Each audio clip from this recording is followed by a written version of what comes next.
నమస్కారం. సంస్కృత జిజ్ఞాసువులకు స్వాగతం, సుస్వాగతం. మొదటి క్లాస్లో పుంలింగాన్ని గురించి మనం చెప్పుకున్నాం. సహ, కహ, అతడు ఎవరు లేదా అది ఏంటి. ఈరోజు స్త్రీలింగాన్ని గురించి మనం తెలుసుకునే ప్రయత్నం చేద్దాం. సా, క, సహ, కహ పుంలింగం. సా, క స్త్రీలింగం. సా ఆమె లేదా అది. క ఎవరు. ఇక్కడ కహ అన్న ఎవరు, కా అన్న ఎవరు మీనింగ్. కానీ కహ పుంలింగంలో ఎవరు, కా స్త్రీలింగంలో ఎవరు. సా క ఆమె ఎవరు అంటే సా లేఖిని.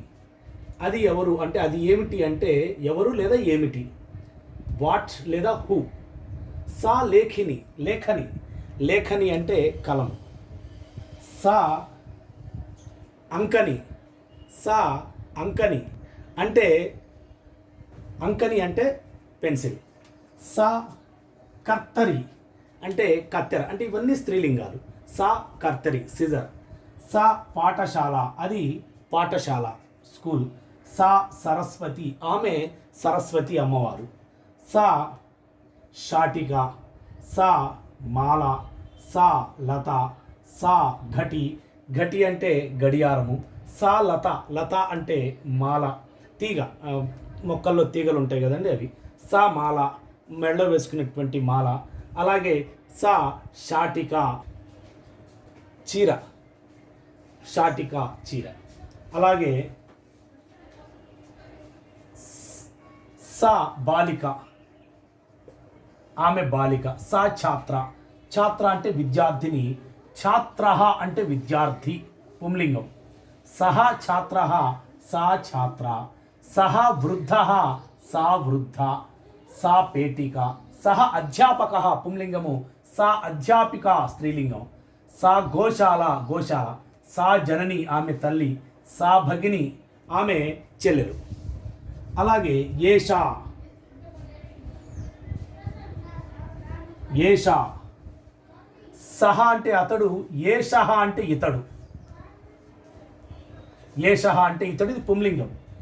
సా అంటే ఆమె. ఏష అంటే ఈమె లేదా దగ్గర ఉన్నటువంటి స్త్రీలింగ వస్తువు కానీ ఏదైనా ఏష అంటారండి. సా ఏష. సహ ఏషః పుంలింగము. సా ఏష స్త్రీలింగము.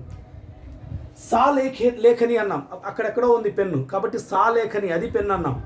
ఏషా లేఖని అంటే ఇక్కడ ఉంది మనకి దగ్గరలో ఉంది కాబట్టి ఏషా లేఖని ఇది పెన్ను. ఏషా లేఖని. ఏషా అంకని. ఏషా కర్తరి. ఏషా పాఠశాల ఇది పాఠశాల దగ్గరలో ఉంది. ఏషా సరస్వతి దగ్గరలోనే ఉంది పక్కనే నాలుక మీదే ఉంటుంది సరస్వతి ఈమె సరస్వతి. శాటిక చీర ఇది చీర దగ్గరలో ఉన్నదండి. ఏషా మాల ఇది మాల. లత తీగ. ఘటి గడియారం. అలాగే ఏషా ఈమె బాలిక. సా బాలిక ఆమె బాలిక. ఏషా బాలిక ఈమె బాలిక.